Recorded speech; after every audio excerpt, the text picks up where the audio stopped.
starting shortly. I'm going to just ask if you don't have a program or a packet, raise your hand and we'll bring some of those to you. So if you need a packet or a program, does everybody have those? Great, okay.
Welcome, everyone.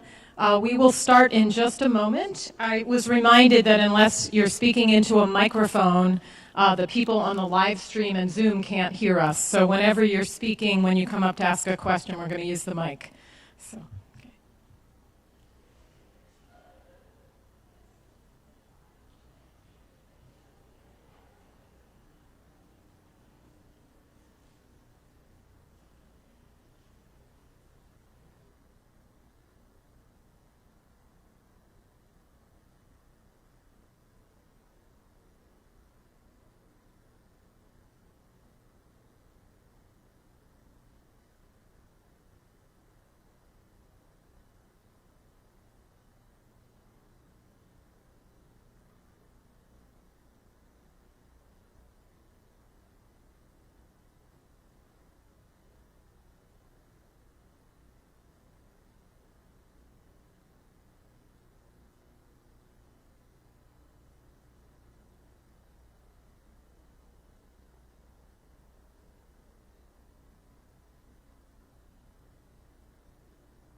Hello, everyone. We ask you to move to the center part of the sanctuary if possible, so that you can see easily. And also, we have a Zoom audience and a YouTube audience joining us, and so it helps if they can see the whole group. So if you're able to, that's wonderful. Thank you. And I think we will begin. Thanks for being here.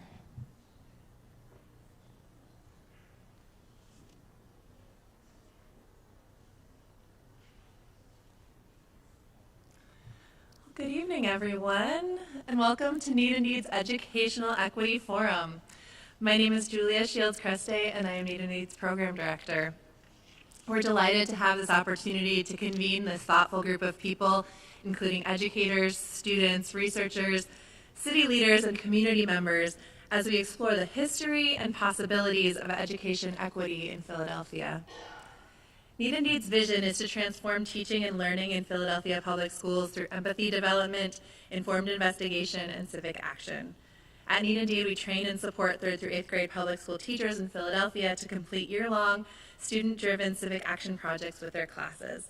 Through our My Voice framework, students build community, choose a meaningful social issue to study, investigate their issue through a variety of resources, including visits from community experts, and create a civic action plan to address their selected issue through service. Educational equity is always at the forefront of our conversations at Need and Need. It is the context of our work and is deeply intertwined with so many of the issues that our students identify, investigate, and address. It's a privilege to host tonight's forum with so many like-minded folks as we work towards understanding the past and improving the future together. Hi, my name is Helena Miller, and I'm a program manager with Need and Need. Dr. Goldie Mohammed is an education scholar whose work informs a lot of our work. In her book, Cultivating Genius, she writes about criticality as the capacity to read, write, and think in the context of understanding power, privilege, and oppression. Criticality is also related to seeing, naming, and interrogating the world, not only to make sense of injustice, but also to work towards social transformation. Increasing our own criticality as students of education equity is our goal tonight. We will begin, as our students begin, with empathy development and informed investigation, using some of our Need and Need tools, and led by teachers in our network. We'll explore some artifacts from the history of Germantown High School, gathered by one of our panelists tonight, Dr. Erika Kitzmiller. This will give us a foundation in history and allow us to listen to the voices of those who experienced it and even made history themselves. Then we will look deeply at the current political landscape through the work of another of tonight's experts, Dr. Roseann Liu. That work will set us up to move into a panel discussion with several experts in the field who approach their work towards educational equity from a variety of powerful perspectives. Finally, we will leave you with some action steps so that we know what we can do to take effective action to address inequity in our community. So I am pleased to welcome Dr. Yolanda Erickson-Martin, one of our teachers in the Need and Need Teacher Network, who is going to lead us in our first informed investigation activity. So she will give us some instructions on what we're going to do.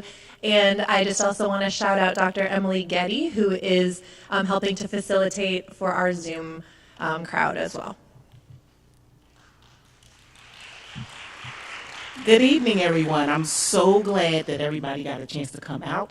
And if you have not participated in the Need and Need program, I strongly suggest that you do it. I am Dr. Yolanda Erickson-Martin. I am a reading specialist curriculum support at Silas Cohen Elementary School in the Northeast. And I service 4th and 5th grade students. And a lot of what we're going to do today is what my students are doing. I'm a first-year Need and Need person, partner with Need and Need the first year.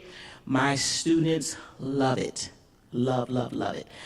Currently, what we are doing is food insecurity. That's our project that they're doing research on and finding information for. So just like we do with our students, you guys are going to kind of run through some of the some of the same things that I do with my students. So everyone should have a notice and wonder. Raise your hand if you do not have one, and we'll make sure that you get it.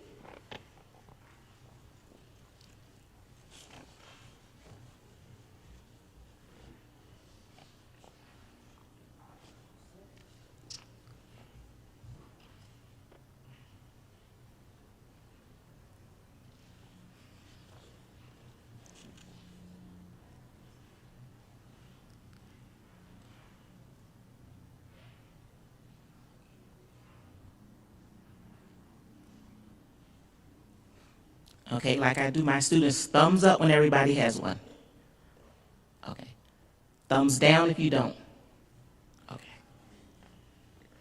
Okay, so the first thing we're going to do is you are going to actually read this article by Savannah Leela Smith and Marion Campbell. So you're going to read that article, and then you may want to just jot down some things that you notice,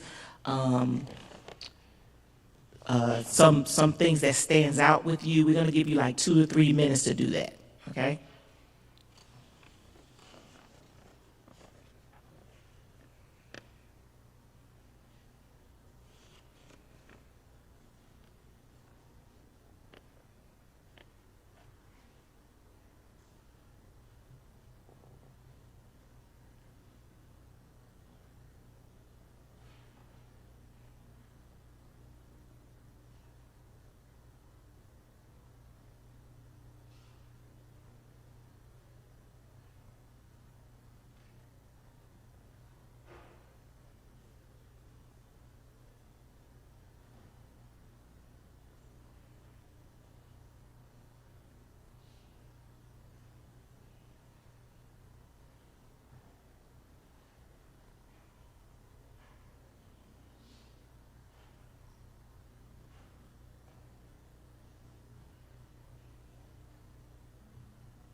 And I'm not sure if you want to do both articles at the same time or one at a time. I usually, when we have artifacts for children to read, I usually let them do it one at a time. I don't want them to be overwhelmed. So you can do one article and then kind of turn and talk to a neighbor, group member, somebody sitting, a new friend you just met sitting next to you, and talk about what do you notice, what do you wonder.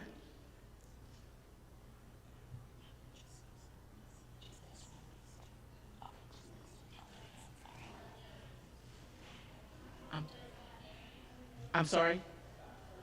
Yes, I'm sorry. Savannah, but the first article, yes.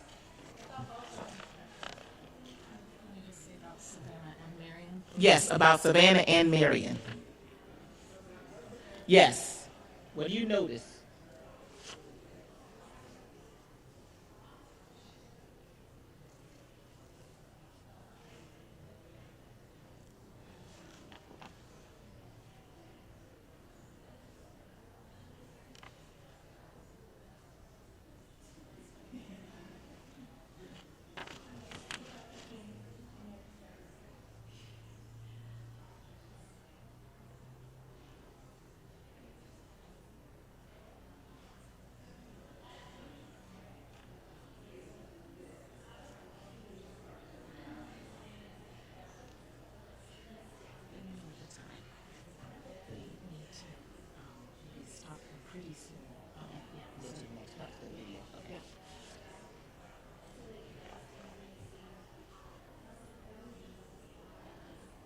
Okay?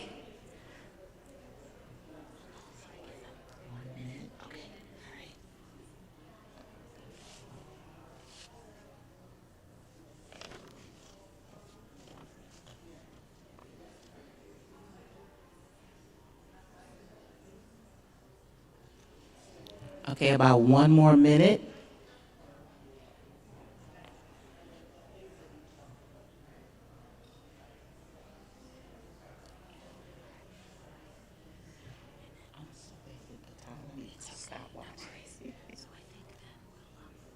Video. Okay, yeah.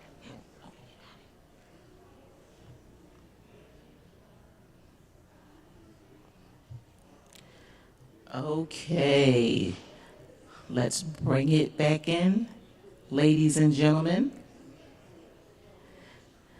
all of my handsome guys and my beautiful women, my talented, smart, beautiful people that came to visit tonight. So the next thing we're going to do is you're going to see a video, and I want you to, of them in 2010, of both ladies having a conversation in 2010.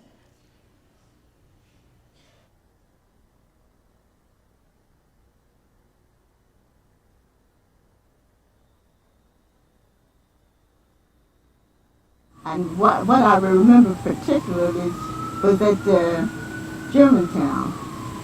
We had to stay inside the ground, on the ground. But the boys were allowed to go outside. But it was a very, very nice, but it's quite different from the way it is now. Now, it's hard to describe it, but you wouldn't believe it was Germantown High School, the high school that I went to. It was quiet. As Savannah said, there were very few blacks there. As a matter of fact, there were only 10 of us that graduated out of 300 in that class. We were discouraged from taking academic course. We were asked to take home economics or commercial or something. But since I'm stubborn, I took academics. We got through some prejudice. For instance, in my art class, you want me to name the teacher? Miss Dewar. Miss Dewar sat everybody alphabetically except the black children. She sat the blacks together. The other thing was, when it came time for the class trip to Washington, D.C., we were told that we could not, if we went, we could not stay in the hotel with the rest of the class. We would have to go to the Y or to a private home. Now, what private home would we go to in Washington? So we protested, and the class trip was canceled. So 19.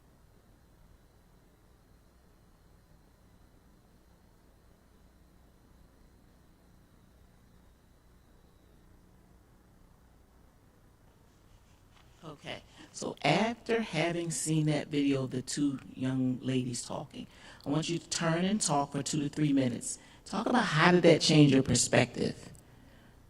Okay? All right, 2 to 3 minutes.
Okay, about 1 more minute.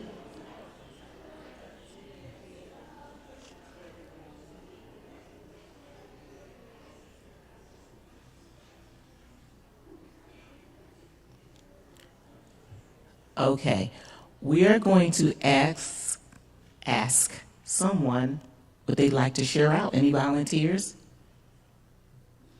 Oh, don't make me call on someone. Go ahead. Yes, sir. Oh, go ahead. Wait. We don't want the people on Zoom to miss out. I was just talking to these two nice ladies here, and after the small discussion, I asked them what they saw up there. Is it something that they did not know? And I challenged them that everyone in this room, I would say, would not have need to see that, to know that, and know all the ramifications of it to black children, white children, adults, and everybody alike. And my question is always, why do we have to always start at this point? We have to get to the point to make certain assumptions. And if we can't make those assumptions, those people need to, at another time, or get up and excuse themselves until they go do homework and learn. I get tired of starting my conversations at this point all the time. We need to start to get busy doing the things we need to get done with the knowledge that we already know. And if you don't know, like those elders there, you should have only sessions with people with lived experience that's been through it, that knows they can show you the way.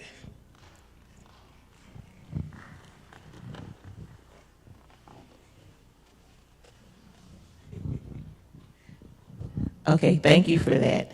Is there anyone else that would like to share out? Something you noticed?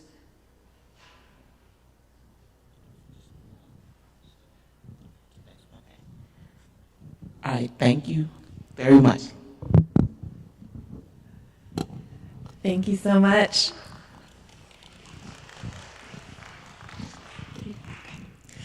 So for our next informed investigation activity, I'd like to invite Kate Collier and Tyra Washington up to help with a resource exploration. Kate is a member of our teacher network. She teaches at Baldy Middle School, and Tyra works at the School District of Philadelphia in their social studies office as a social studies specialist, and is also a beloved former Need and Deed staff member.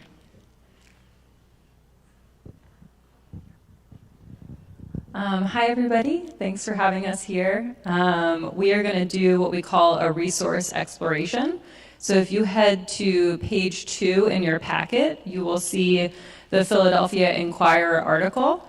And so quite similar to what we just did, we're going to take a few moments to read it to ourselves.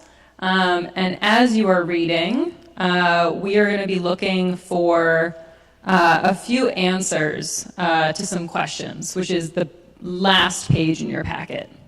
So as you're reading, we're trying to find, and Tyra, I'm going to read it out loud. We are trying to find evidence in this article that was new or surprising to you, what was familiar, or what do you want to understand more fully?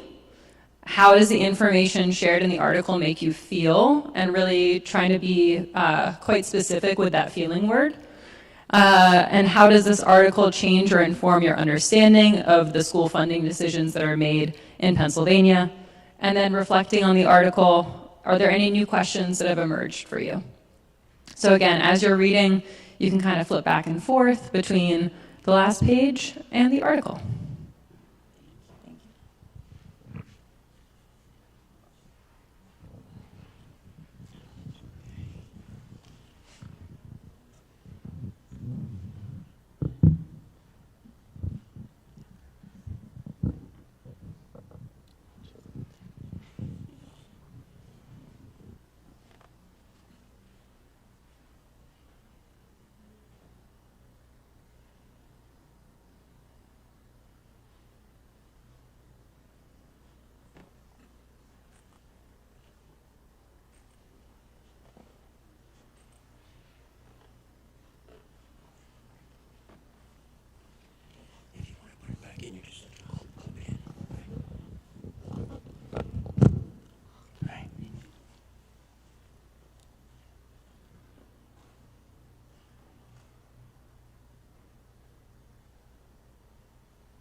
Excellent. I know we look like we're wrapping up, or maybe just recording a few thoughts on our graphic organizer.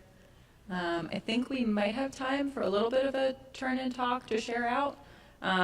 So I'd say with your group, pick one of the boxes to focus your discussion on, and then we'll share out from there. So go ahead, say hi.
I'm going to give you 10 more seconds to wrap up your conversation.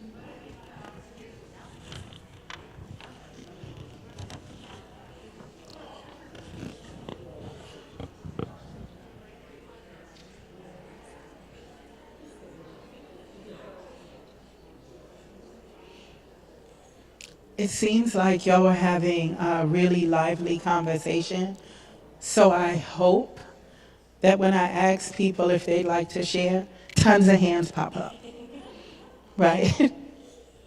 Are you the first? Okay, I'm ready. You ready? Okay. I'll do the running. Here you go, sir. Hello, favorite councilwoman.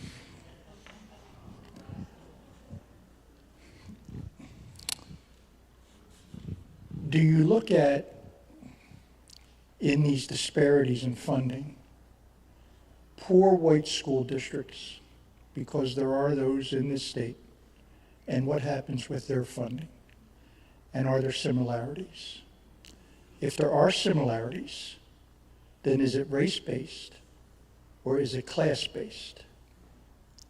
Or both? I'm asking a question, so whoever wants to weigh in with an answer. The recent lawsuit, the fair funding lawsuit, they did look at poor white districts, and admittedly, Pennsylvania is jacked up everywhere, right? But there is a specific disparity with predominantly black and brown communities. So it's both, right? It is both. Mm-hmm.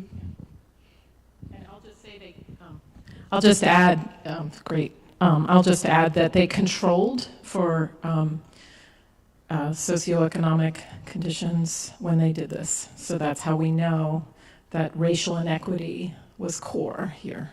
And so it's not that there are white districts, majority white areas that are underfunded too. It's just the disparity is also there where black and brown schools or schools that are majority black and brown have less funding according to all the studies that they've done. So. Sure.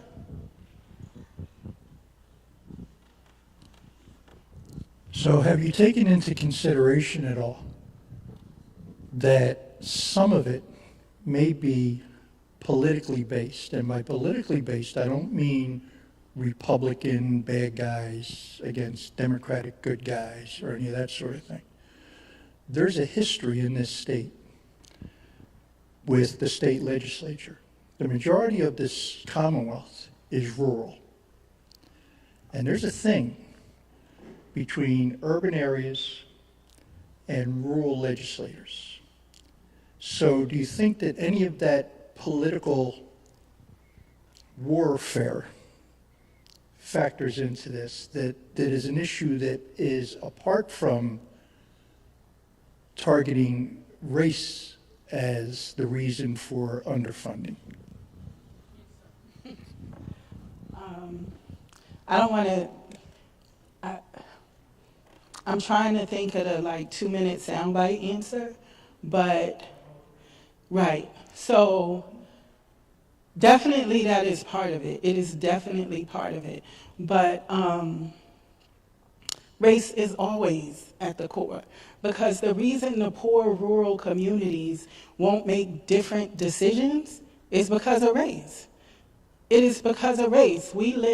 They vote, they're elected officials, they're scared what black people might have compared to what they might have. This is America.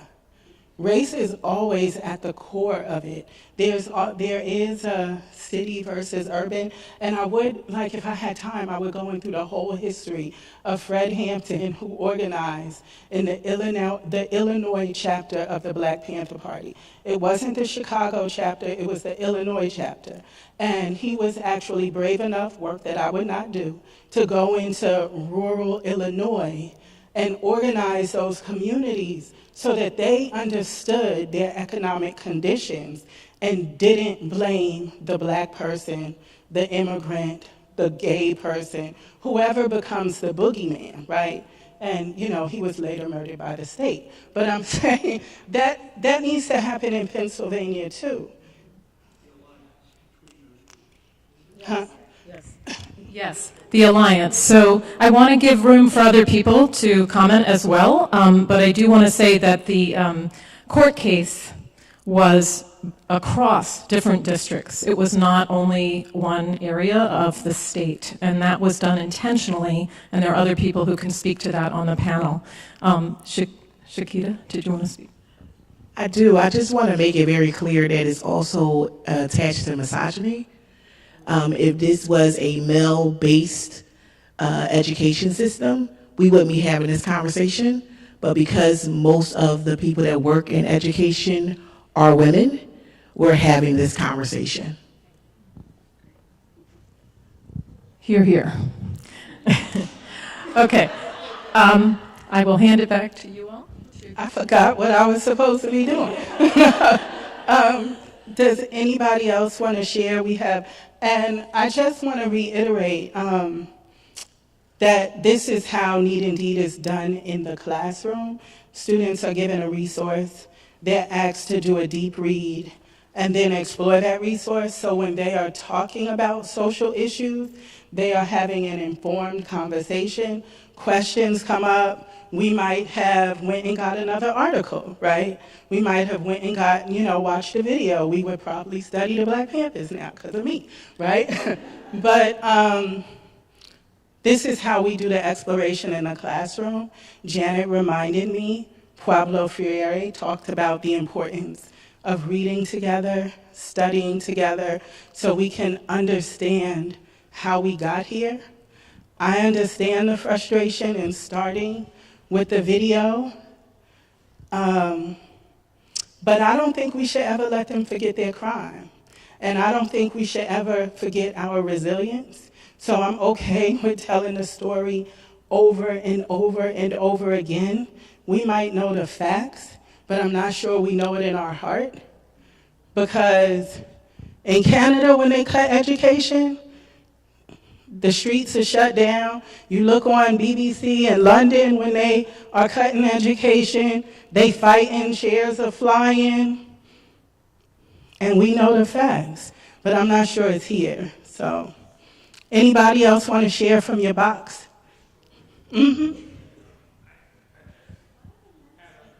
Because they raised their hand.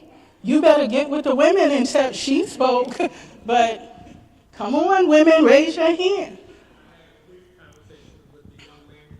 And what you were saying, I do understand. But he brought up a good point about funding. He reminded me of the soda tax that was passed and the monies that was for that and how it's supposed to be plowed back into education. But a lot of the money gets redistributed into the general fund for other things. So we can repeat, as you say, we're going over it, and you have to keep telling people the same thing. But when we get the opportunity, it's about policy. And he reminded me of the end of the article, almost towards the end. The last paragraph had a piece in it about the, how did that go again?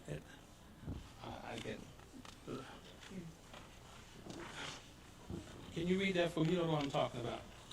It has to do with, see, I know I have trouble reading. Racial inequity in school funding is not primarily a problem rooted in poor policymaking. It is a problem rooted in the differential valuing of children's lives. And I just wanted to emphasize policymaking. When we make policies, if we can't hold people accountable for what they're supposed to do with it, then we're repeating it. And we find time to focus on those things.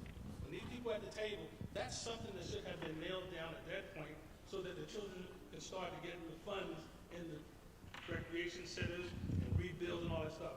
But this is where things happen. And all I say is that we do a lot of talking every week. These things is like Groundhog Day over and over again all the time since the beginning of our problem. And if we can't get to the point that we hold, it's all about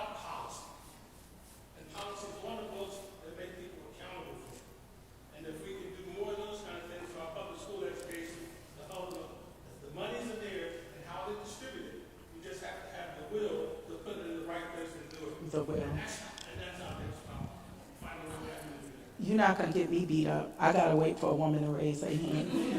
Okay.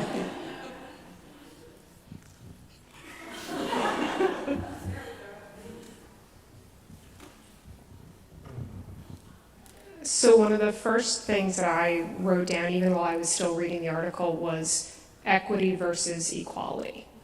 And if it is, as we all know, decades and decades and decades of not having equal funding, well, at this point, if you're going to have everybody on a same playing field, that means that the schools that have been underfunded for so long actually should be getting the bulk of the money so that you actually have true equality through equity and the distribution that way. And I think there's educators understand that concept, but I think far too many other people do not.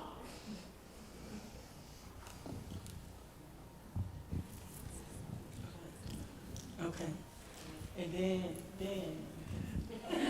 I will say this, they understand exactly what they're doing.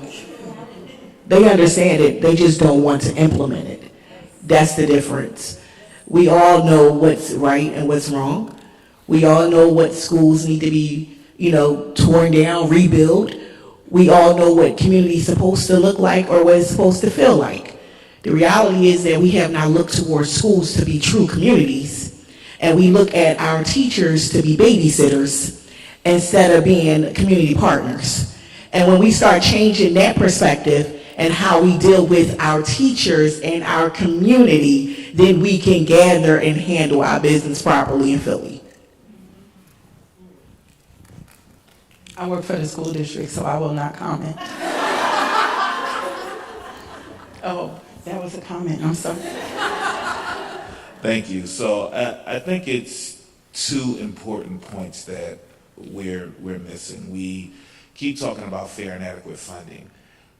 We'll never be funded at the rate a Lower Merion School District is funded at because we don't have that tax base. And nobody's paying those type of taxes in Philadelphia. Maybe in some areas, but the vast majority of Philadelphians aren't. So that's one issue. The other issue is everyone keeps talking about policy.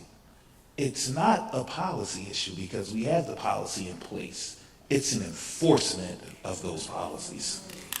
So we need to start looking at holding legislators accountable that enforce those policies. I remember when Mayor Nutter was mayor, the city solicitor actually is supposed to follow the directive of the city council. Nutter told the city solicitor, don't sue the state for money that we were supposed to have. The city council directed the city solicitor to do so. We never got those funds for the school district that was supposed to come back down. So it's more so of an enforcement issue.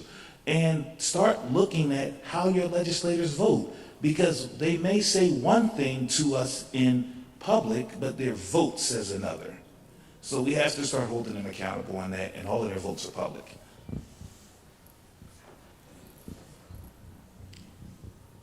Okay, I think we're done. All right. Yeah. Mm-hmm. All right, so as a reminder, we have a simultaneous Zoom session going on, so folks interacting with us on Zoom. So I just want to read a few of the questions and reflections from Suzanne Ponzin, a questioning around this resource that, again, as Kyra said, might lead us to digging further into other resources if this are our class project, is were any of the white students aware of this while this was happening? So certainly we can make some guesses and assumptions, but that's something that we could look into. Joelle Jaffe on Zoom, I'm curious about success stories, places that are doing well or at least better, or if there are recommendations about what lawmakers should do, and we will definitely get into that when our panel comes up. Elizabeth Soslow on Zoom, how does earmarked funding work, and how did Allentown get years of earmarked funding? Edwin Mayorga on Zoom, I feel like Roseann is reminding us that these are system problems connected to race rather than just individual prejudice. This makes me wonder how we can effectively hold government officials accountable for advancing a racist system. Again, we will end tonight with some calls to action that begin to take steps in that direction. And Jackie Redkavaj on Zoom, are there any politicians trying to work with school districts currently to provide more education funding? So some great segues and thoughts as we start heading into the next segment of our evening.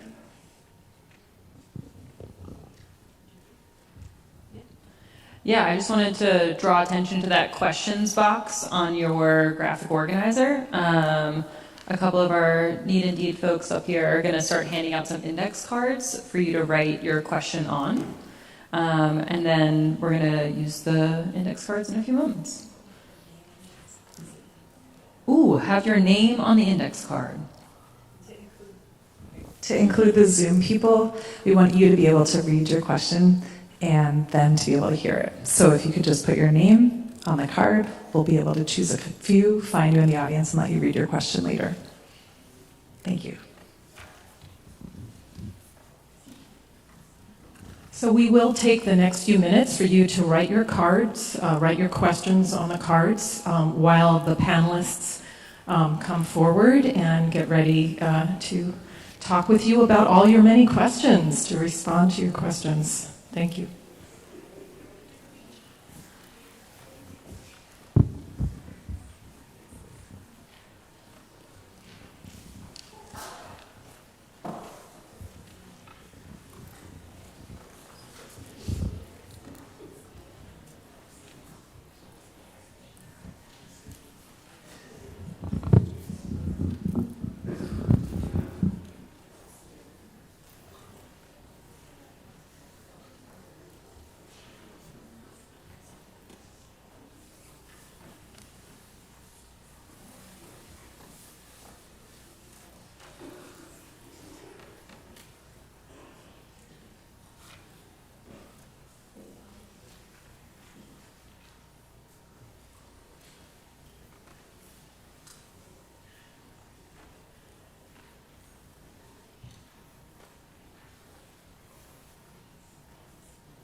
Testing, testing, testing.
collective struggle for racial justice in this society, and a big part of that, of course, has been in education.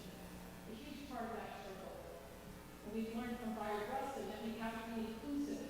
We've learned from the great elevator that it's collective. It can't just be a few charismatic leaders. It's all of us working together.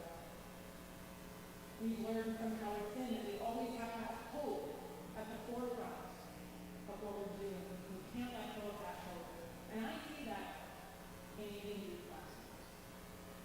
And so I'm so glad you're with us. We're going to have a call to action at the end of what we can do to make a difference to the fair funding of Philadelphia Public Schools. For now, I'm just thrilled to introduce Deborah Wei, who is an extraordinary community activist, organizer, fighting for Germantown. Shout out to Deborah.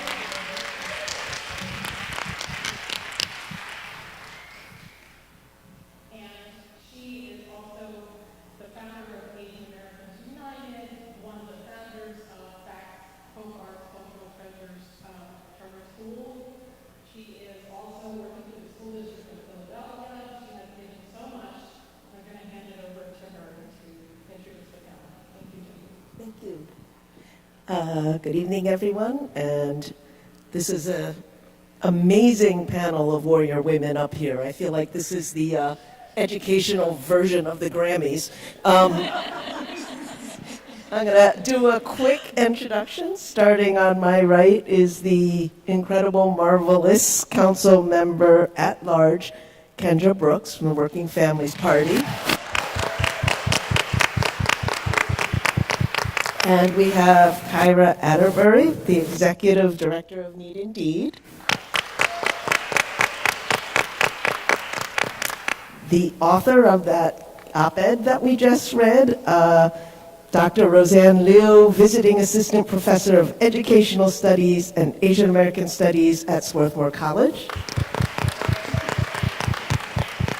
And the author of the first page that you read on Germantown High School, Dr. Erika Kitzmiller, Term Assistant Professor in Education at Barnard College, historian of race, inequality, in education, and author of the book, The Roots of Educational Inequality, Philadelphia's Germantown High School, 1907 to 2014.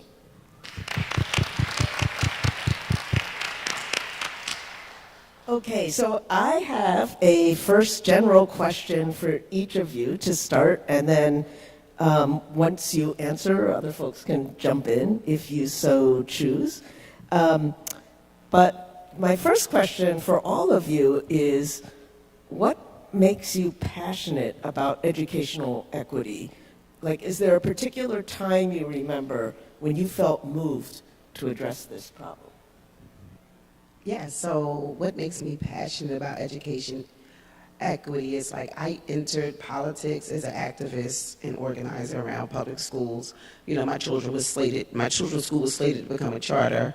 I organized parents in North Philadelphia to fight against your charter, and I realized it was something we can do collectively, something that hadn't been done here in Philadelphia, and just took the show on the road and began helping other parents around the city organize. So for me, that was like my first action moment. Although I had been doing some work earlier with the school closures, it wasn't the same until it was my school. And it activated a greater energy in me that I felt I needed to pass along to other parents around the city. And that's how my passion for like education justice began. Like, how can we make sure more parents and communities are involved with this process? So, hi everyone. I'm a graduate of the Philadelphia Public School System. My family are graduates of the Philadelphia Public School System. My mother was a Philadelphia Public School teacher for 38 years.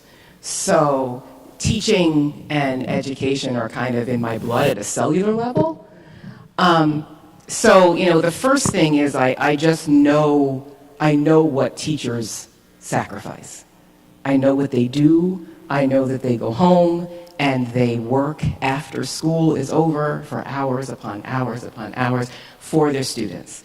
So that is the first thing that comes to mind. The second thing that comes to mind is when I was a student at the Philadelphia High School for Girls, I was a musician. And I played the violin and I played the piano. And in 1994, they came through and they said, well, we're going to cut the music program because there isn't enough money for your teacher to stay here every single day.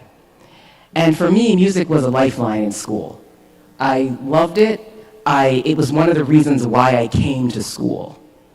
And when they started to talk about cutting it, it just became something that was ingrained in me that you can't take this away from children. Every child deserves to be able to find their passion at school. And then when you cut that, it cuts a child off in many, many ways. So that was my first entree into action. We went down to the school district, was at that time, as some of you are old Philadelphians, the old school district was at 22nd and Winter Street.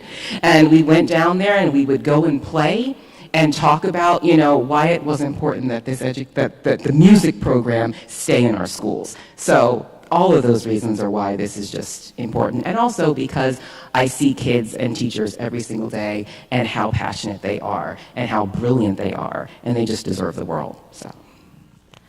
Thank you for that question, and thank you all for coming out. I really appreciate, all of the questions that have been generated and just kind of generally the good vibes of this place.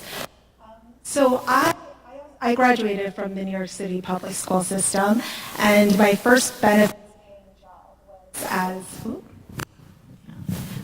benefits paying job was as a teacher in the New York City school system that I graduated from. And I remember having to bring in reams of my own paper. And so I lived in Queens and I taught in the Bronx and in Hell's Kitchen. And my mom worked at a federal government agency, and so she would bring me reams of paper from where she worked. It was kind of my own redistributive justice scheme. And I would bring these reams of paper on public transportation. And I remember thinking, is this normal? Do all teachers do this? And then as around the same time, I started dating someone who's now my spouse, and he grew up in the Main Line. And, I had traveled a little, but I think my world was pretty small, and I had definitely never seen what an affluent suburban high school looked like until that time. And I saw the school and I was just sort of shocked. I was like, wow, that's the school that you went to with the beautiful building and the manicured lawns. And I just remember looking at that and thinking, I bet those teachers don't have to bring in their own reams of paper. And so it's a lot of those sorts of lived experience, I think, that have really sort of catalyzed my sense that something's not right here, something's not fair. It's so nice to be here in Philadelphia, so I just want to say that as I'm looking at so many friends who influence so much of my work. I grew up in rural Pennsylvania, actually, in one of the districts that you all were talking about. It's ranked 477th out of 500 for per pupil expenditures, and now it's 40% youth of color. So rural Pennsylvania is not all white. I just want to state that first. It shifted a lot since I was a kid. I'm a first-generation college student, and I got my golden ticket to Wellesley College when I was 18. Wellesley College had way, way more resources than my very grossly underfunded public high school. And as I like to say to my dad, I filled my candy bucket. Everything was like a dream to me. I was like, there are libraries with librarians.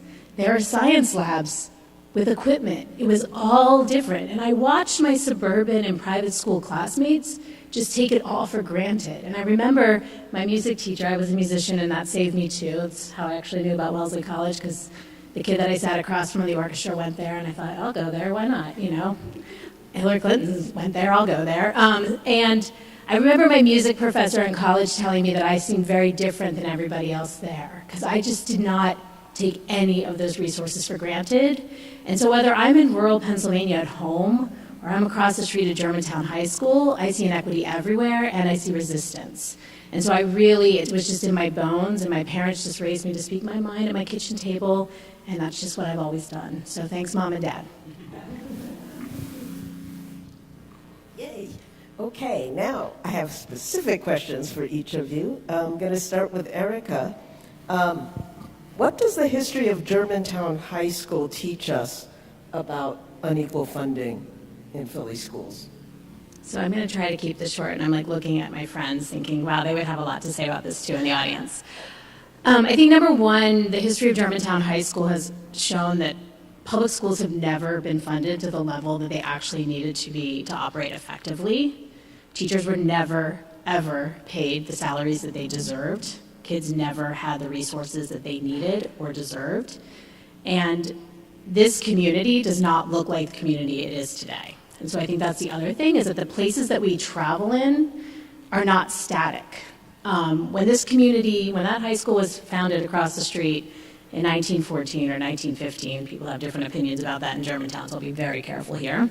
A lot of very, very wealthy residents donated millions of dollars to make sure that kids had textbooks, that there were organs, that kids had after-school activities, that there was a Wissahickon Boys Club, that there was a Germantown Y, buildings that still exist in this neighborhood today, but don't have the funding that they had. So I think that one of the things, to the point that folks were bringing up earlier about we need to have schools and communities be united, that was like a beacon of hope in the community for many people. It was highly inequitable, as we saw in the video, and resistance was always part of the equation for people to fight for more equitable resources and more equitable treatment inside their schools.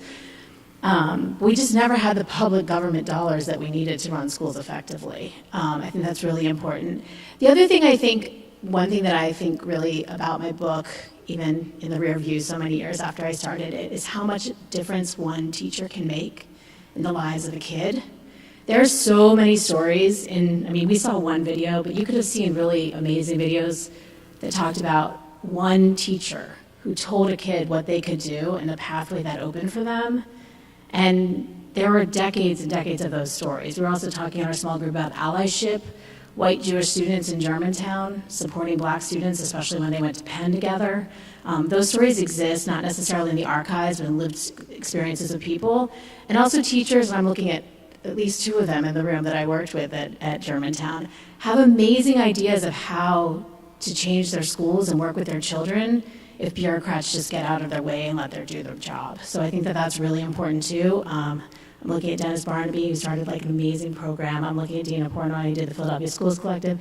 And I'm looking at Debbie Grill, who was an amazing reading coach years before Germantown closed. The writing was on the wall the minute I met Debbie so many years ago.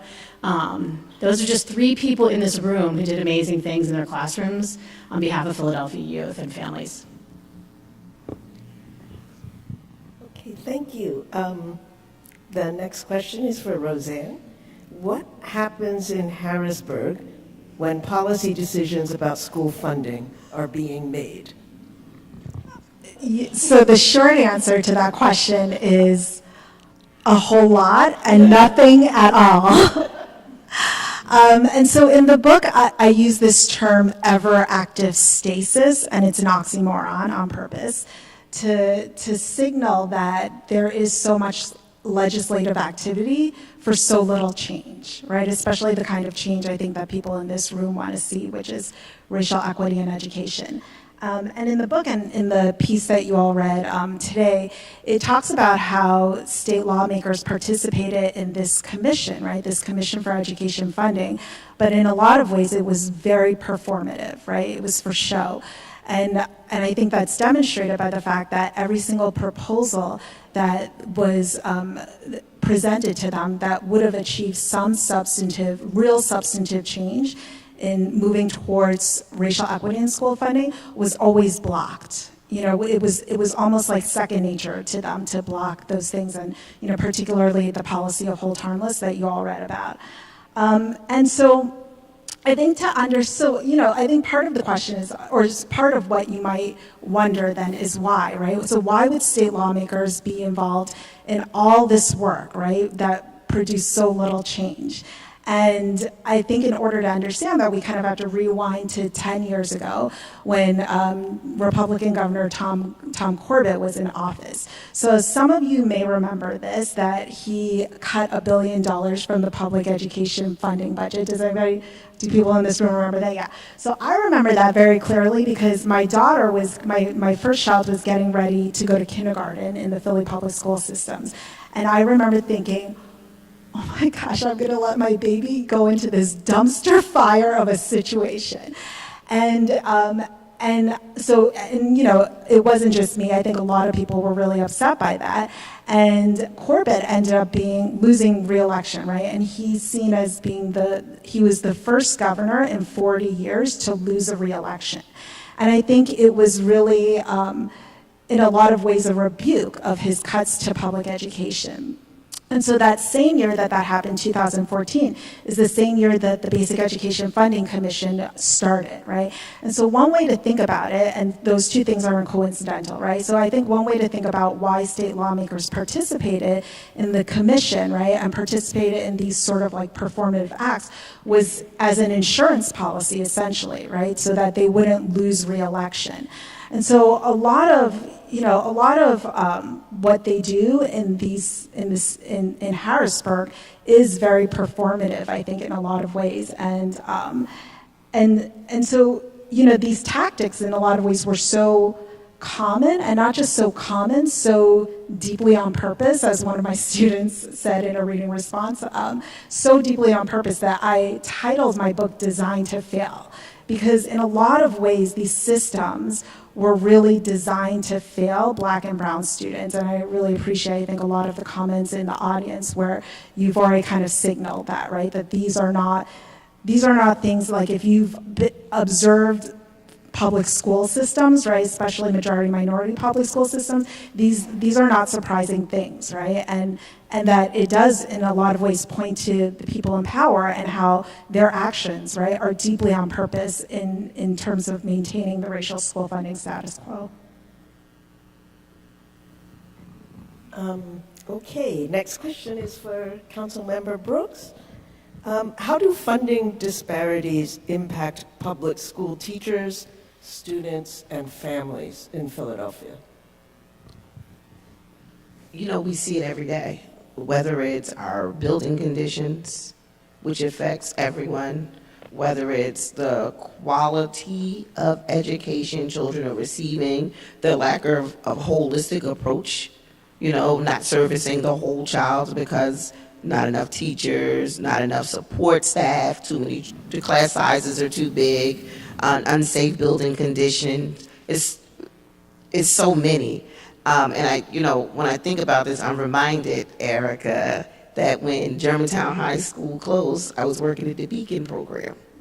And I organized the young folks to go to at 440 to begin the advocacy around that, and how those conditions weren't ideal at this after-school program for children, young children in Germantown.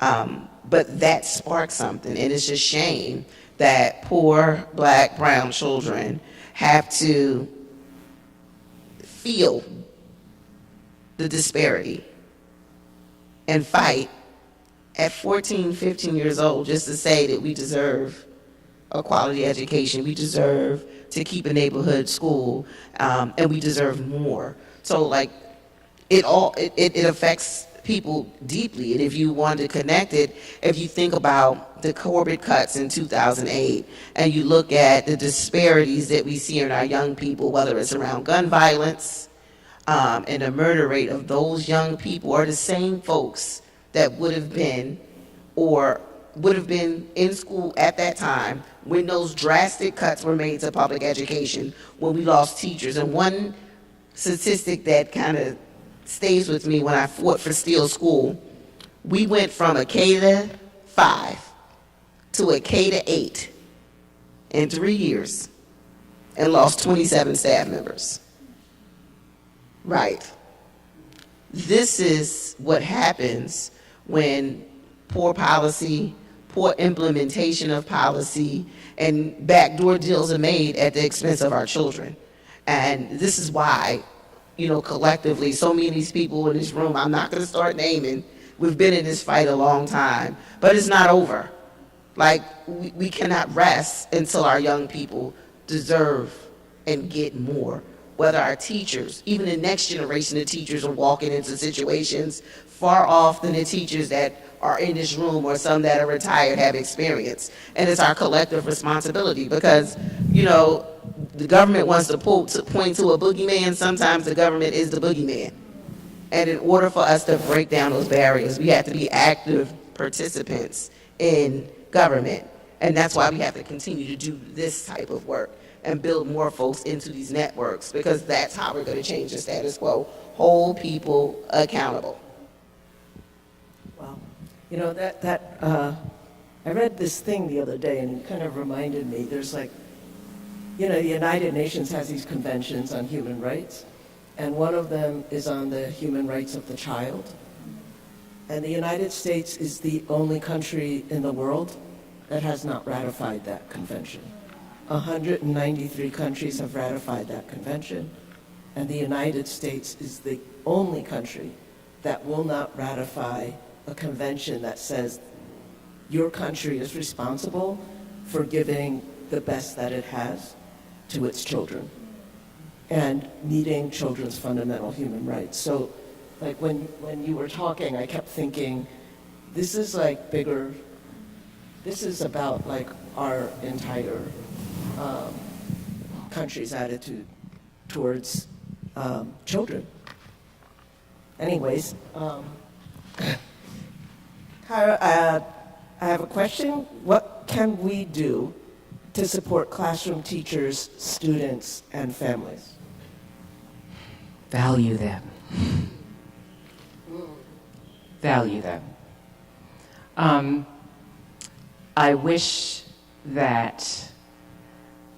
could take each and every one of you with me into some of the classrooms that we work with, so that you would see what teachers do every day, so that you would hear what children say, so that you'd hear their brilliance.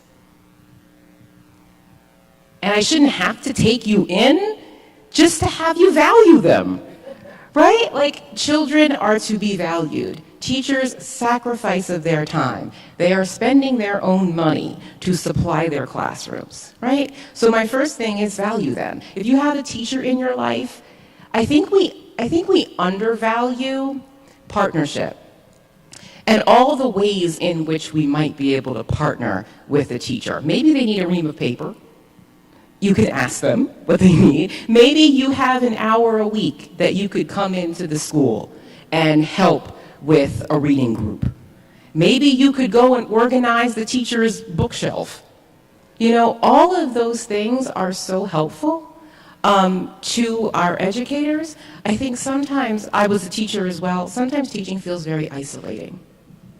It feels like you're alone. It feels like no one cares. It feels like you're on your own and you're kind of at the will of, you know, any wind that blows. If they know they have you as an ally, that can make all the difference. And so I would just encourage everyone, if you have a teacher in your life, ask them what they need, help them. If you have a child that's in school, ask them what they're doing in school.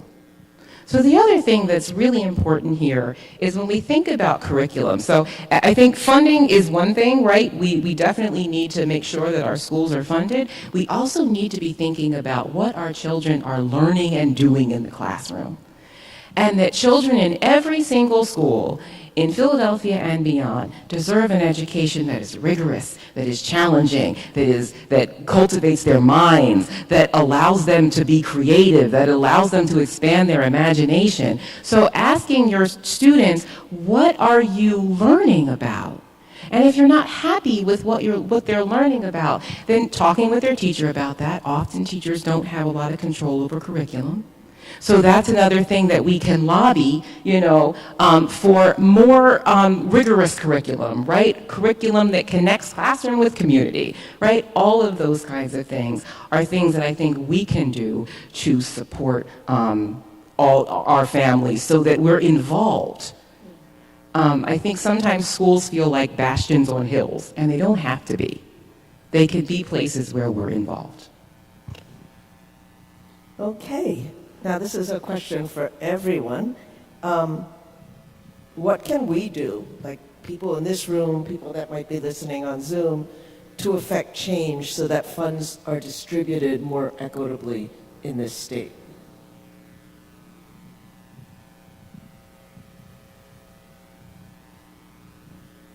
Don't all jump at once.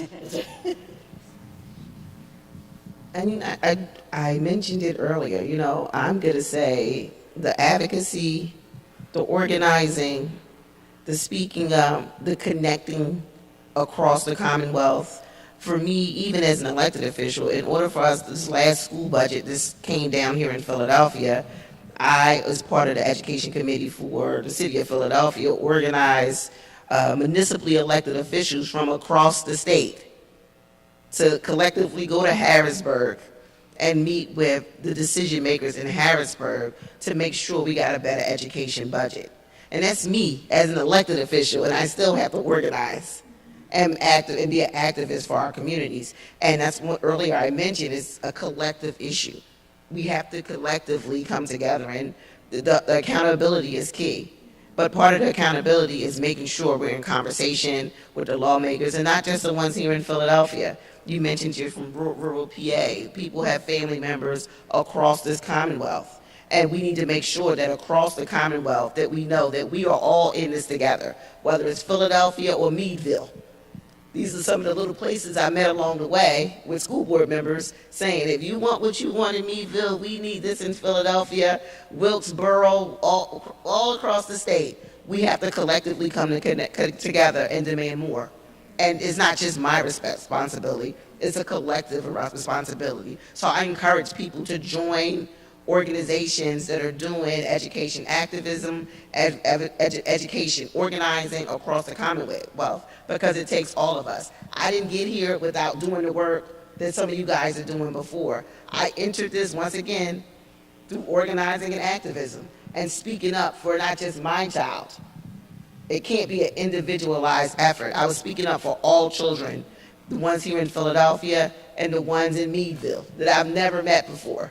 Because we know that when we educate our young people and make those investments in our children, it works out better for all of us in the long run. So we can't just point the finger, you know, it has to be reciprocated both ways. So I challenge folks, get involved. If you're not already actively involved in something, get involved immediately. Because our next generation of educators, politicians, nurses, and doctors are depending on us to make the right decisions now.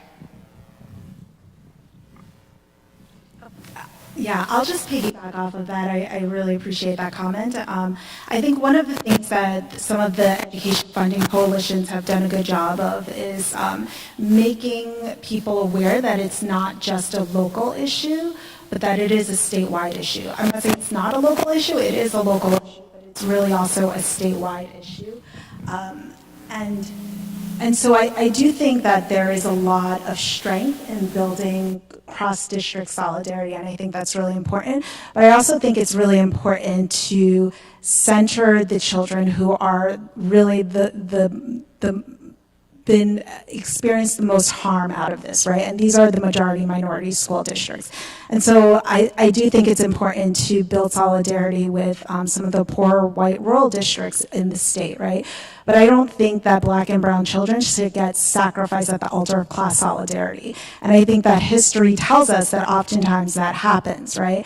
And so I think that that's really important to remember. And I would just kind of echo Councilwoman Brooks's comment to get involved in some organizing and grassroots work, right? And I would also, though, caution to get involved in sort of the right ones, right? Who aren't just talking the talk, but are actually walking the walk. And so some of those groups that I've really appreciated include POWER, include the two organizations that litigated the school funding lawsuits, so the Public Interest Law Center, Education Law Center has done great work, and a newer nonprofit organization, Lift Every Voice, that is a Black-led parent organizing group is doing wonderful work also. So I encourage people to donate and to support some of that work. I would echo everything that Councilmember Brooks and Dr. Liu said. The budget comes out tomorrow, right, for Pennsylvania.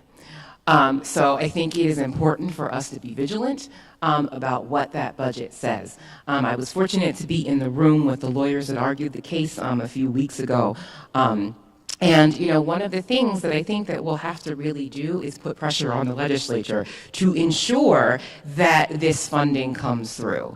You know, I think we get excited about things sometimes, and then we let things fall away, and then we're wondering, well, why didn't that happen? What happened? It's about continuous pressure to make sure that we're thinking about children. And I think it is, when we think about the long run, I think we have to think about what kind of society do we want?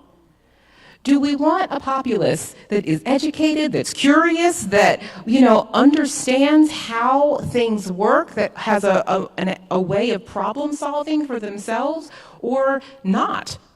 And so I think we're at that moment where we really have to consider what kind of society do we want to move forward with? Because we're in a moment now where I think we could actually make real change.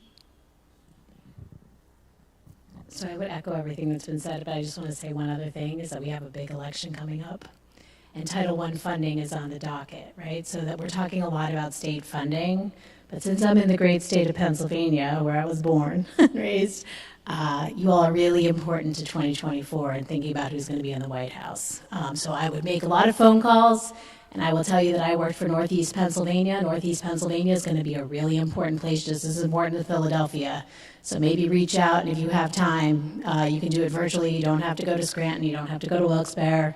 You don't have to go to Stroudsburg, but that area is going to really matter. So making sure you make phone calls to Title I funding isn't cut even more than it already has been in federal election. Okay, thank you. I also have always wondered what the role is of people like folks on our school board, albeit not elected, appointed, but they should be in Harrisburg, pounding on doors. They should be walking those hallways. And I don't know that we have a school board that is trying to advocate. Oops. No, not a single one. I'm not sure. I'm looking at my staff to figure out, when we were in Harrisburg, did any school board members from Philadelphia go with us? Okay. They were invited.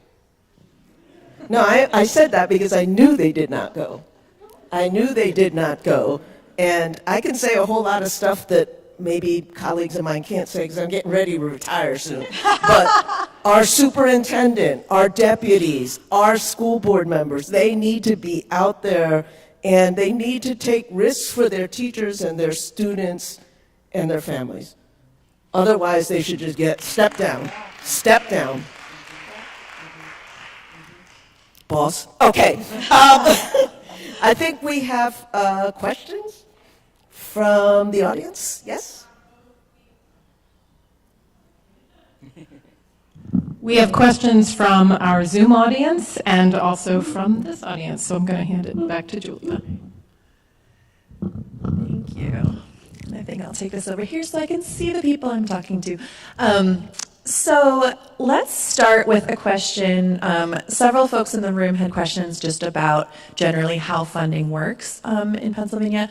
But I think the question that really gets to what's on a lot of folks' minds is from Suzanne on Zoom. What about the recent PA lawsuit that we won? How can we help get justice? How can we help follow through on that win?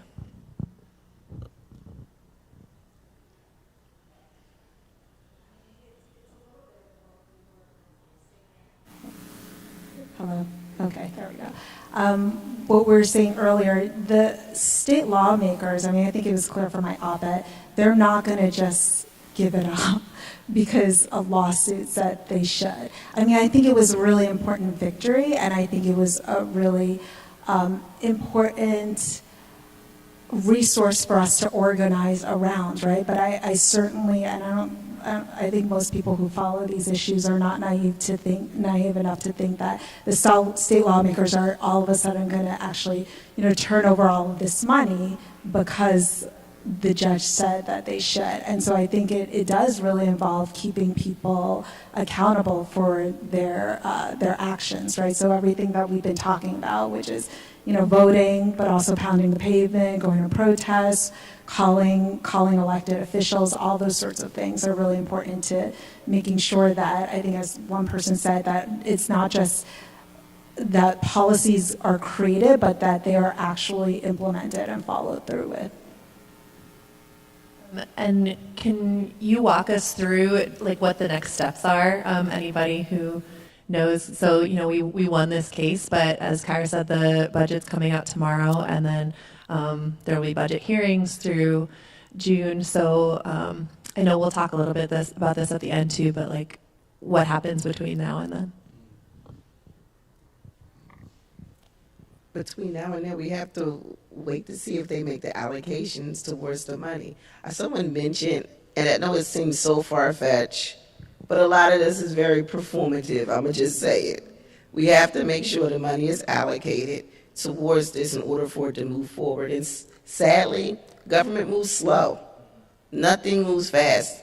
I don't want to be a Debbie Downer on it, but that's why it's so important.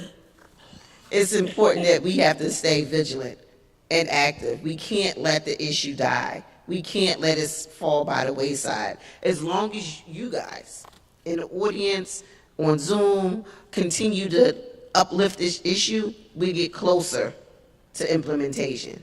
So the louder your voices are, the more people are listening. It's an election year for these people that are making a decision on this budget. Be loud, be present, and let's keep pushing. That's the best solution that I have. I see everyone up here has the same look, like, I don't know, what are we going to do?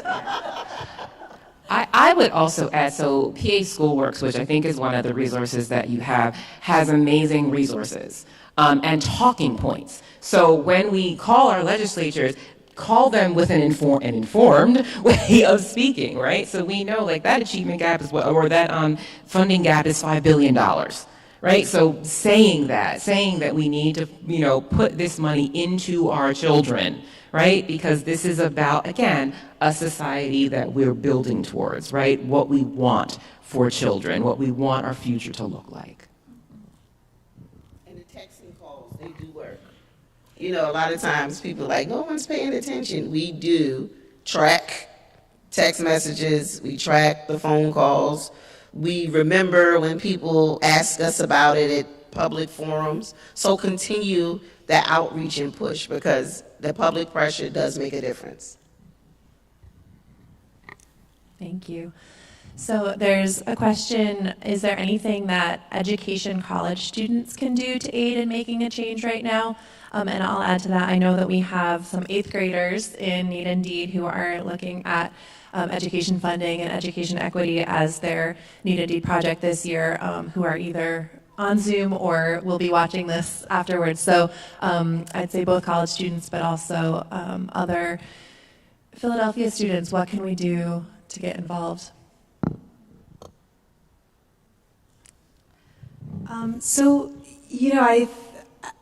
I feel like we've really been fed these lies from state lawmakers that there is this myth of scarcity.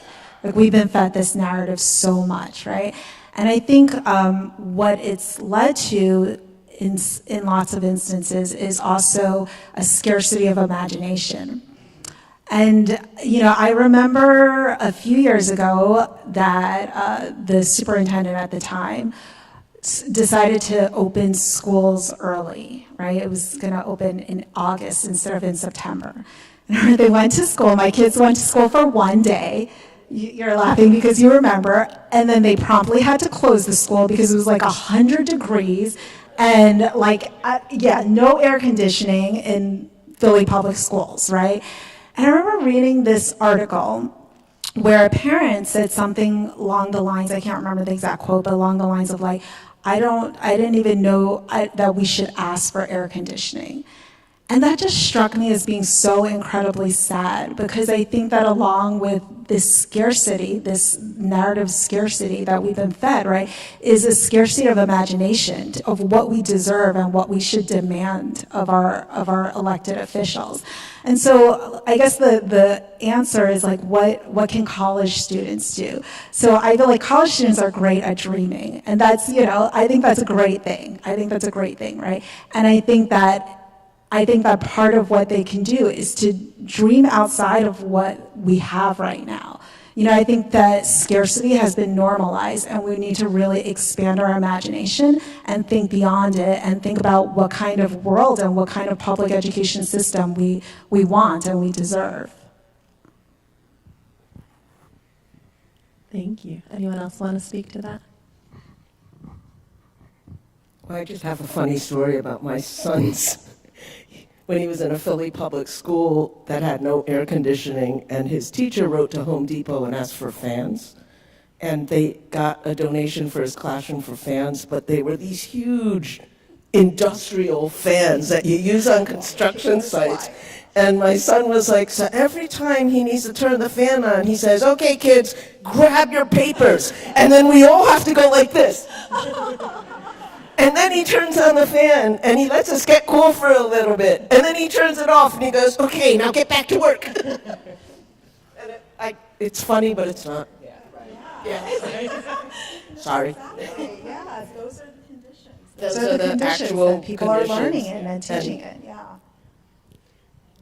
Are there more questions there? I just have a simple one, and I'm not usually the person who's like, go vote, because I am an organizer and an advocate, and I think grassroots organizing is the way we actually get things done.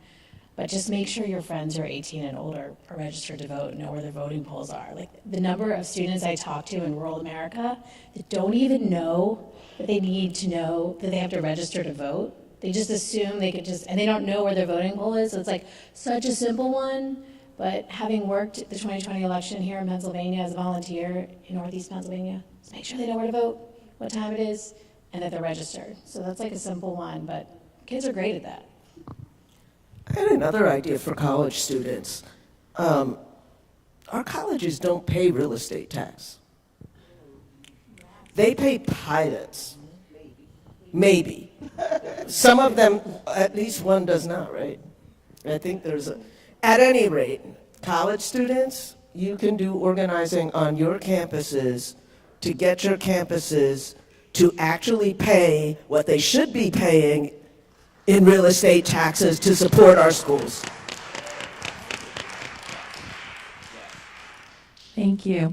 There were quite a few questions that I'm sort of synthesizing into one, and this can be either, I know several of you have mentioned groups or actions that inspire you, so it can be sharing more about those, or really anything else about how do we build momentum and mobilize in this time. There's lots of conversations. One person said, there's a lot that's happening that's really siloed around education, and so how do we build more like mass momentum around this together?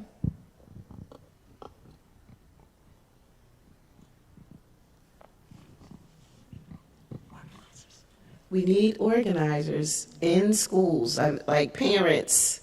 It doesn't take a lot. A lot of time, I didn't know I was organizing. I was just mad.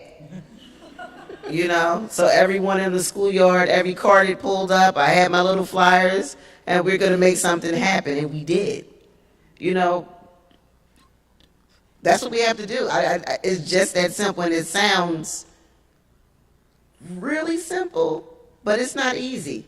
But we all can do it. You have influence. All the parents that stand in front of the school and sip coffee until all the kids go in, that's a group, right? How can we activate more parents from that? And then connect to the next school. So it can't just be your one school. It should be 3 or 4 schools in one region coming together and making your voice heard to your district council people, to your state reps. We can do this collectively. We just have to do it. It's nothing to do but do it. And it starts whether you're organizing around a planter box in the schoolyard, right? Or healthy, nutritious snacks.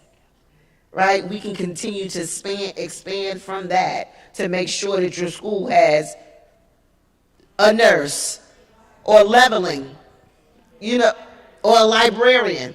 So there's so many things that we can do collectively. We just have to do it. Like, we just have to gather parents together and just start moving forward. And that means whether it's home and school council, PTA, PTO, or whatever organization it is, you collectively just have to do it. You can't wait for someone else. If you have the passion, do it. This is very neat indeed language, but everybody has their own gifts and talents. And how do you use the gifts and talents that you have to help your community? That's really what it is. Like, are you a great writer? Are you a great artist? Are you good at pulling people together? Are you good at, do you have a house where everybody could meet? Are you good on the checks? Whatever it is, I think we can use the collective power that each one of us has to make real change. So, I have another ask. That tax abatement? Yeah. That real estate tax abatement, I'm actually like, I actually think we should keep the tax abatement, but give it to the long-term residents in neighborhoods that are getting gentrified out of their homes, and take it away from developers. They do not need those tax breaks. I support that. I think, so I do support ending the tax abatement. I think the problem is preemption prevents us from being able to separate out a certain population around the tax abatement. But I think it's something we should continue to have the conversation about, because, long-time residents need it to be able to stabilize housing, to be able to stay and afford in the city, to be able to upgrade their neighborhoods, especially a lot of our communities that have already been affected through redlining. And the reality, if we stabilize our communities with existing residents, we're building what it means, our tax base here in Philadelphia. But the problem is, too much of the tax abatement is going to developers and folks that aren't invested in the long term in our city. So yes, I support pilots. That's something, it was a campaign before election, but I think it's something we need to bring back to the table. We have a new council. We have another chance to bring it up again. Yeah, I just had a follow-up to the parent organizing. What examples do you have of parents in Philly schools, or even across the state, but I'm really interested in Philly, organizing across race and class, because even within the Philly schools, the schools are really segregated. And so I'm curious if there's examples of parents and students and teachers from really better resource schools in Philly organizing in solidarity for all Philly students. I mean, I can only speak from my own parent organizing experience. Those who know me, I'm from Edward T. Still Elementary, which is in the heart of Nicetown. When we began organizing and fighting, I had to reach out to parents across the city, because our parent base wasn't able to sustain it. Like, anything we needed to work with our teachers, we needed to work with our union members, we needed to work with our librarians from other schools around the city. And that had been a model that I used after Steele. I went to help Munoz Marin, we went to work with Huey, we went to work with Cook, we went to work with Worcester. Parents who are in some of the schools that have more resources, it's your responsibility to reach out to a school in your own neighborhood, because if you want to do what Lingelbach and Kelly are in the same neighborhood, not that Lingelbach may not be as affluent as like Henry, but collectively these are all schools in Germantown that we can collectively come together and make sure every school in this district is thriving with parent support. But we have to take accountability for it. Whether you're when my kids went to special admit, that didn't mean I still didn't help organize at Still, even when my kids weren't there. So it's our responsibility. So if you are from some of the schools that are better resourced, and when I say resource, we're not talking about money. I'm talking about special talent and skills that may be absent in those communities. It's your responsibility, because all of these are our kids. And if we make a Steele or a Lingelbach, or I want to go further down, Bethune or Kenderton that are in North Philly, stronger, Because we're stronger, we build up the power that we have as parents to bring a change about our whole district. But we have to, nobody's gonna do it for us. No one's gonna come and save us. And I'm an elected official and I still believe in the power of investing in those schools. My office has adopted 5 schools that helped them build a home and school from me and my staff. So I'm asking, like, if you have the ability, the time, the resources, the skill set, go to a different school that's a little bit outside your neighborhood and make sure those parents have the same access to the resources that you have. Because when you do it for the parents, guess what? You do it for the children.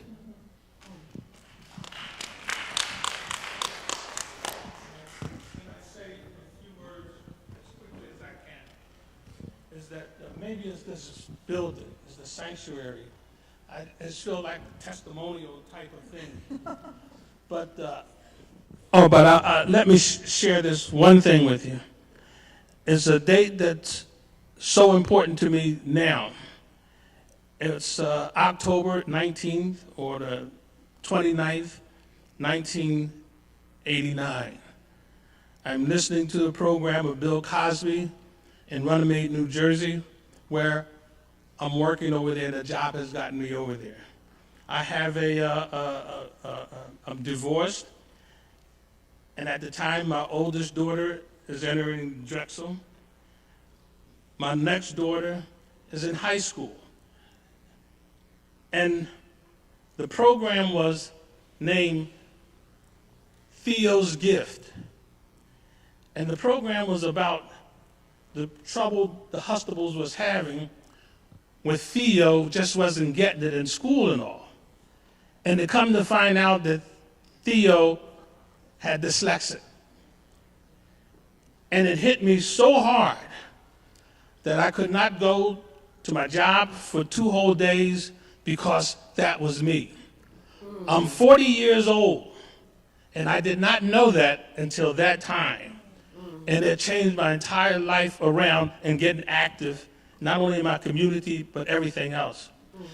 Because how did a kid going into the public school system all of those years with a high school diploma, public schools, another high school diploma, there's a long story, from Germantown friends, going to Temple University for 4 years, no degrees, I have none of those kind of things. But then it hit me, why I couldn't learn how to read, spelling was difficult for me, can't spell today, all of those things. And I'm saying to myself, Calvin Williams would not have made it today in the public school system. I am a product of the public school system. And my challenge to the representative and anybody in this city, that video that we saw in the beginning where the elders were talking, you have to find an opportunity to come to us and let us tell you the stories. This is really not that complicated, folks. It really isn't. We have the blueprint on what happened and how we were able, and a lot of us in here come through this public school system and what happened to it. We can point it out and we can show it to you. Invite us to the table.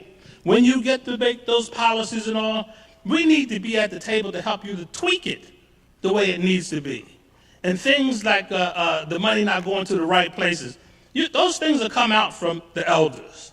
Because I am a 70-plus North Central Philadelphia 19121 zip code lifer. And my database is based on, just like Google and everything else, it's here. My lived experience I would put up against any data from any the colleges and universities in the city of Philadelphia. I would have my data of lived experience go against them, and I will come and have answers for you about almost any single thing with the public school system and all those in the city of Philadelphia, period, because I've lived it.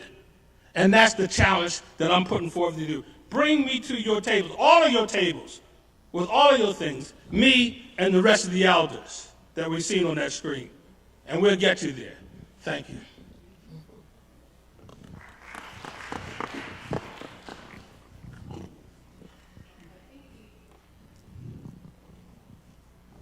We would love to continue this for much longer, and we also need to respect the time of the panel. And so I know that we have a last question from Debbie. I didn't know if, Shakita, would you like to speak?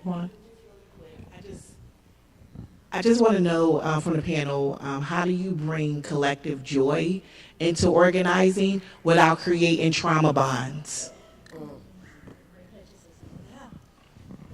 So I just wanted to say, I was going to say this before, but we started talking about tax abatements. Mindy Foley Love, who is a mentor of mine, she's a public health advocate and researcher, taught me to celebrate small victories. And I think that's like really, I just like didn't do that. Like I just was so in the organizing and like protesting and I just like I was like, yeah. And also just recognizing the strength of like, I tell my students all the time my college students like to dream a lot, like find your lane and find your people. And so that's joy, right? But I just think like, get a cake. I tell my students like, you wrote an application, go buy yourself a latte. Go, I don't know, get a piece of pizza. Do it with a friend. Like things that I think sometimes, especially post-COVID, I know we're not totally post-COVID, I had COVID in January, but like thinking about like, this pandemic has really drained us of that joy and so much unrest and the conflict in the Middle East, it's just so much on our plates. And so celebrating that, any small win or something you did to celebrate your humanity in collection with other people, like just do something kind for yourself. Maybe it's not always a piece of cake, I say that too, but a piece of cake sometimes is really lovely, especially when it's with a friend. Yeah, I think I would just echo that and say that it's about community. You organize in community and relationship with people. And so I am still involved because of the people that I met and who I love and who I call friends. And, so one of the people who is a dear, I don't even know what to call her because she's a friend, she's like a mentor, a mom to me. But I think a lot of people might know her, Rochelle Nichols-Solomon. And she, she's just wonderful and just is so full of optimism.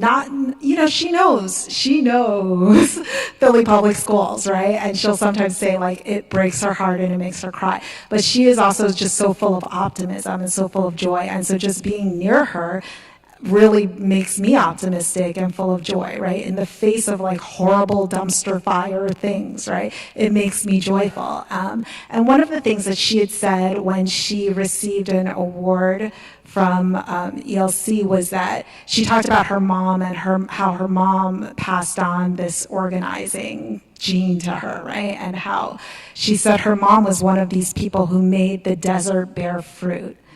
And so I think about that a lot, and I think about how there are just these people in our lives, right? And that we should strive to be that also, to be people who make the educational desert bear fruit. Talk to the children. We've been talking about college students a lot, but I want to give a shout out to the 3rd through 8th graders that Need Indeed works with. And you talk to them because they can tell you what an amazing world would look like. They can show you that. And I think if we let them lead and let their vision lead, then that brings joy right there. And it gives us the momentum to keep going because we want their vision to come to life. So if there are children in your life, talk to them. Ask them what they want. Ask them if they could change something, what would it be? Maybe it's they want more video games. I don't know. But you can get into detail with them, right? But I would just encourage you to keep dreaming with the people that you care about and to find other people to dream with and figure out how we can make some of these happen. I echo so many things, and I love Rochelle. And to that point, for me, being in rooms like this is my purest self, or the purest form of government. This is where it all started for me. And I could be in a room full of elected officials and feel like I don't belong. I can come immediately in a room full of organizers and activists and see familiar faces and feel deeply emotional and home. And folks saw that when I came in. I was like, oh, all of my people are here. So for me, it's like the coming home piece, what brings me joy. And when I look out in rooms, and I'm saying this no matter what the room is, with all the suits, when I look out in a crowd and I can count my folks, it brings me joy. Because this is, I was just telling Kyra, where did she go? There you go. I said, like, you know, I realized that what I'm doing right now as an elected official is more of a calling. Activism was my passion. You guys, some of you guys remember me in these streets. Like, that was like the purest form of self for me. In government, this is very different. And it's a calling. But when I, like I said, when I look out into this room, this is my peace. This is my joy, and it reminds me of why I do this. It might sound corny, but folks that know me know that I mean this. Like, this is it, as well as my children and my grandchildren. But I can bring my children and my grandchildren in here, they feel just as home too, because they see people that they hadn't seen in a long time. You know, so yeah, this is the simplest form of like this life experience that you guys elected me to represent for you guys, is spending time in these spaces where the rubber hits the road. This is where the real action and decision making is happening. So when I call to action, that I need your support. I need you guys to keep fighting. I need you to organize. I need you to be connected. It's from a sense of that, because this is how we're going to change it together, and that's what brings me joy. I couldn't do this job without the passion in this room pushing me to work right now in this calling and purpose that I'm in. So let's have a round of applause for this incredible panel and moderator.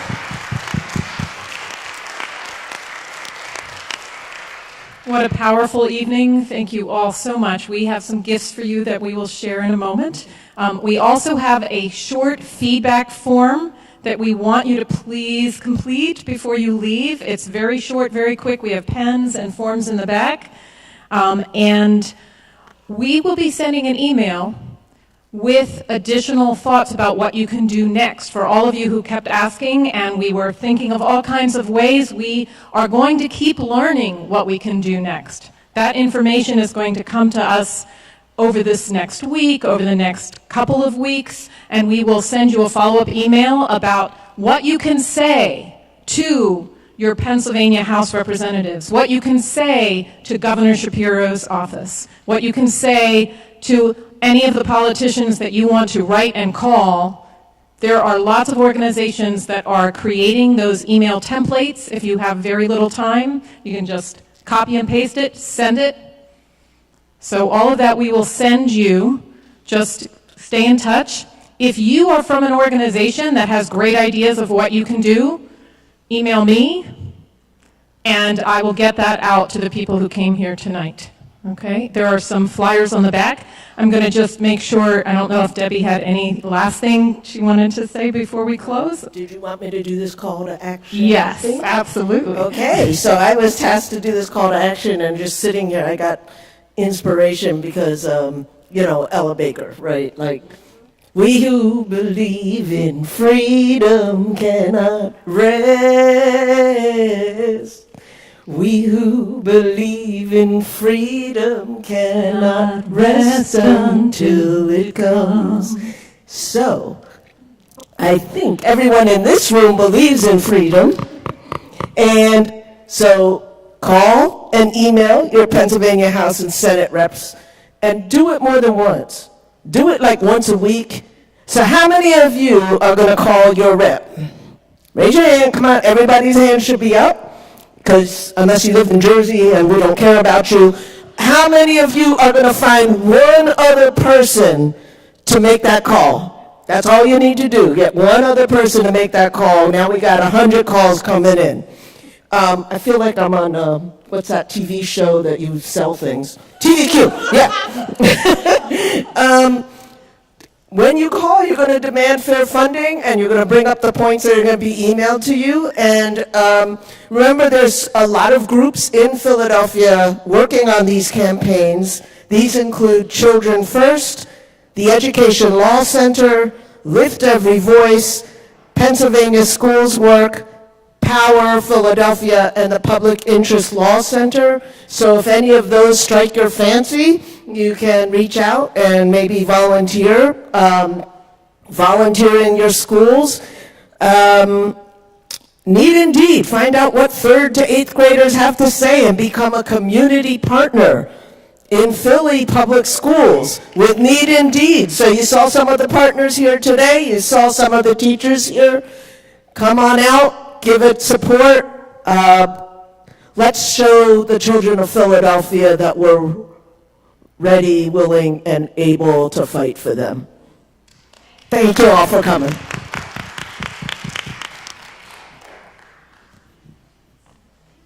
Thank you, everyone.